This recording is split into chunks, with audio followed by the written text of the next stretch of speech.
It's been nearly 48 years since humans last explored the lunar surface, and all this time, humans have not stepped foot on it or any other celestial body for that matter ever again. The moon landing is one of humanity's greatest achievements, and yet we haven't returned in half a century.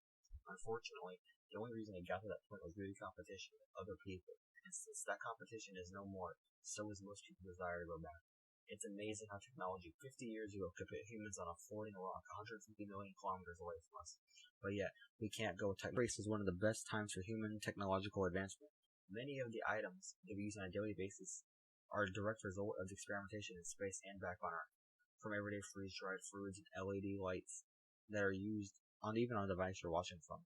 So many advancements were a result of us striving to put humans into space and further onto the moon. The entire cost of the Apollo program, including the moon landings themselves, only cost about $150 to $500 billion, adjusted to today's money. That cost was spread over an 11-year span as well. At most, it was about $45 billion a year, again inflation adjusted, for over those 11 years. The entire budget of the 11 years for the Apollo program is lower than 1 year of the U.S. military budget.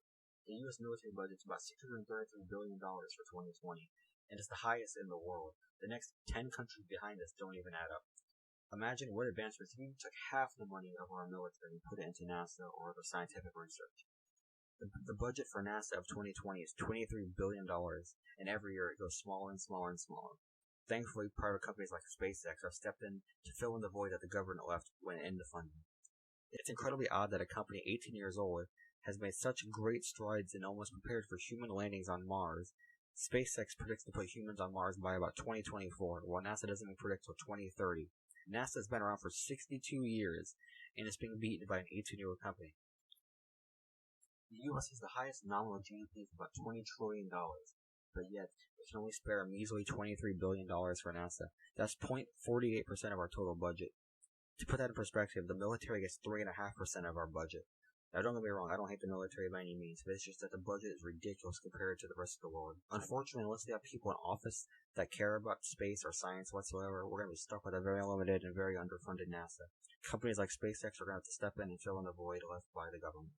Thanks for watching. This video is pretty important to me, I'm a big fan of space research, science, all that good stuff, exploration. If you want to see any more videos like this in the future, leave a like, consider subscribing, and leave a comment what I should do next. If you want to contact me or see any other social media, it's down below. If you have any questions or comments, leave them down below. Thanks for listening. Have a great day.